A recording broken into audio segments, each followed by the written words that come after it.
ಕರ್ಮದ ಅಂಶ ಮತ್ತು ನ್ಯಾಯದ ದೇವರು ಶನಿದೇವ ಜುಲೈ 13ರಂದು ಗುರುವಿನ ರಾಶಿಚಕ್ರ ಮೀನದಲ್ಲಿ ಹಿಮ್ಮುಖವಾಗಲಿದ್ದು ನವೆಂಬರ್ 28ರವರೆಗೆ ಹಿಮ್ಮುಖ ಸ್ಥಿತಿಯಲ್ಲಿರುತ್ತಾನೆ. ನ್ಯಾಯದ ದೇವ ಶನಿಯ ಹಿಮ್ಮುಖ ಚಲನೆಯು ಧನಲಕ್ಷ್ಮಿ ರಾಜಯೋಗವನ್ನು ಸೃಷ್ಟಿಸುತ್ತದೆ. ಇದು ಕೆಲವು ರಾಶಿಗಳ ಜನರಿಗೆ ವಿಶೇಷ ಪ್ರಯೋಜನಗಳನ್ನು ನೀಡುತ್ತದೆ. ಹಿಮ್ಮುಖ ಚಲನೆಯಲ್ಲಿ ಶನಿ ಅತ್ಯಂತ ಶಕ್ತಿಶಾಲಿ.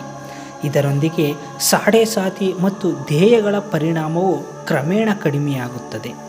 ಶನಿಯ ಹಿಮ್ಮುಖ ಚಲನೆಯಿಂದ ರೂಪುಗೊಂಡ ಧನ ರಾಜಯೋಗವು ಕೆಲವು ರಾಶಿಗಳ ಜನರಿಗೆ ಪ್ರಯೋಜನಕಾರಿಯಾಗಿದೆ. ಈ ವಿಶ್ಲೇಷಣೆಯು ನಿಮ್ಮ ಚಂದ್ರ ರಾಶಿಯನ್ನು ಆಧರಿಸಿದೆ. ಆದರೆ ನೀವು ಈ 3 ರಾಶಿಗಳ ವ್ಯಕ್ತಿಯಾಗಿದ್ದರೆ ನಿಮ್ಮ ಅದೃಷ್ಟವು ತೆರೆಯಲಿದೆ.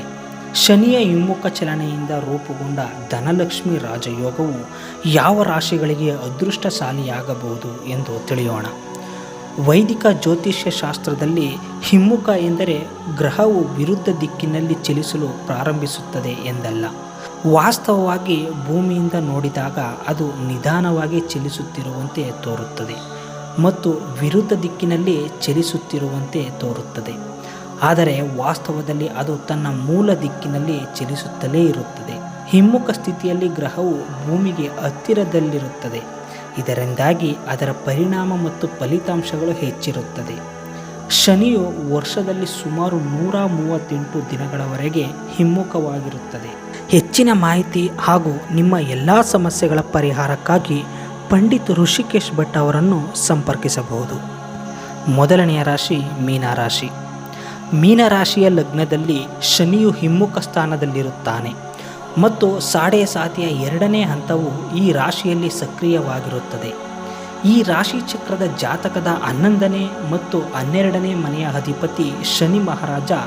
ಅಂತಹ ಪರಿಸ್ಥಿತಿಯಲ್ಲಿ ಲಗ್ನ ಮನೆಯಲ್ಲಿರುವುದರಿಂದ ಶನಿ ಹಿಮ್ಮುಖವಾಗಿ ಇರುತ್ತಾನೆ ಮತ್ತು 12ನೇ ಮನೆಯ ಫಲಿತಾಂಶಗಳನ್ನು ಸಹ ನೀಡುತ್ತಾನೆ. ಈ ರಾಶಿ ಚಕ್ರದ ಜನರು ಮಾನಸಿಕ ಒತ್ತಡದಿಂದ ಪರಿಹಾರ ಪಡೆಯಬಹುದು. ಆರೋಗ್ಯವು ಉತ್ತಮವಾಗಿರುತ್ತದೆ. ಇದರೊಂದಿಗೆ ನಿರ್ಧಾರಗಳನ್ನು ತೆಗೆದುಕೊಳ್ಳುವ ಸಾಮರ್ಥ್ಯ ಮತ್ತು ಆತ್ಮವಿಶ್ವಾಸ ಹೆಚ್ಚಾಗುತ್ತದೆ. ನೀವು ಈಗ ನಿಮ್ಮ ಕಠಿಣ ಪರಿಶ್ರಮದಿಂದ ಉತ್ತಮ ಫಲಿತಾಂಶಗಳನ್ನು ಪಡೆಯಬಹುದು. ಈ ಸಮಯದಲ್ಲಿ ಗುರು 4ನೇ ಮನೆಯಲ್ಲಿ ಕುಳಿತಿದ್ದಾನೆ. ಅಂತಹ ಪರಿಸ್ಥಿತಿಯಲ್ಲಿ ಈ ರಾಜಯೋಗವು ವೃತ್ತಿ ಜೀವನದ ಕ್ಷೇತ್ರದಲ್ಲಿ ತುಂಬ ಅದೃಷ್ಟಶಾಲಿ. ರಿಯಲ್ ಎಸ್ಟೇಟ್ಗೆ ಸಂಬಂಧಿಸಿದ ಕೆಲಸದಲ್ಲಿ ನೀವು ಯಶಸ್ಸನ್ನು ಪಡೆಯಬಹುದು. ವ್ಯವಹಾರದಲ್ಲಿ ಹೆಚ್ಚಿನ ಲಾಭವನ್ನು ಪಡೆಯುವ ಸಾಧ್ಯತೆಗಳಿವೆ. ನೀವು ಹೊಸ ವ್ಯಾಪಾರ ಪಾಲುದಾರರನ್ನು ಸಹ ಪಡೆಯಬಹುದು. ಶನಿಯ ದೃಷ್ಟಿ 12ನೇ ಮನೆಯ ಮೇಲೂ ಇದೆ. ಇದು ವಿದೇಶಿ ಪ್ರಯಾಣದ ಸಾಧ್ಯತೆಗಳನ್ನು ಸೃಷ್ಟಿಸುತ್ತದೆ. ಅಂತಹ ಪರಿಸ್ಥಿತಿಯಲ್ಲಿ ನೀವು ವಿದೇಶ ಪ್ರವಾಸ ಮಾಡುವ ಅವಕಾಶವನ್ನು ಪಡೆಯಬಹುದು. ಆಧ್ಯಾತ್ಮಿಕತೆಯ ಕಡೆಗೆ ಹೆಚ್ಚಿನ ಒಲವು ಇರುತ್ತದೆ. ದಾನ ಮತ್ತು ಸದ್ಗುಣದ ಮೂಲಕ ನೀವು ವಿಶೇಷ ಪ್ರಯೋಜನಗಳನ್ನು ಪಡೆಯುತ್ತೀರಿ. ನಿಮ್ಮ ಸಂಗಾತಿಯ ಆರೋಗ್ಯವು ಉತ್ತಮವಾಗಿರುತ್ತದೆ. ಹೆಚ್ಚಿನ ಮಾಹಿತಿ ಹಾಗೂ ನಿಮ್ಮ ಎಲ್ಲ ಸಮಸ್ಯೆಗಳ ಪರಿಹಾರಕ್ಕಾಗಿ ಪಂಡಿತ್ ಋಷಿಕೇಶ್ ಭಟ್ ಅವರನ್ನು ಸಂಪರ್ಕಿಸಬಹುದು. ಎರಡನೆಯ ರಾಶಿ ಮಕರ ರಾಶಿ. ಶನಿಯು ಹಿಮ್ಮುಖವಾಗಿರುವುದರಿಂದ ಉಂಟಾಗುವ ಧನಲಕ್ಷ್ಮಿ ರಾಜಯೋಗವು ಈ ಮಕರ ರಾಶಿಯವರಿಗೆ ಅನುಕೂಲಕರವಾಗಿರುತ್ತದೆ. ಈ ರಾಶಿ ಚಕ್ರದ ಜಾತಕದ 3ನೇ ಮನೆಯಲ್ಲಿ ಶನಿ ನೆಲೆಸಿದ್ದಾನೆ.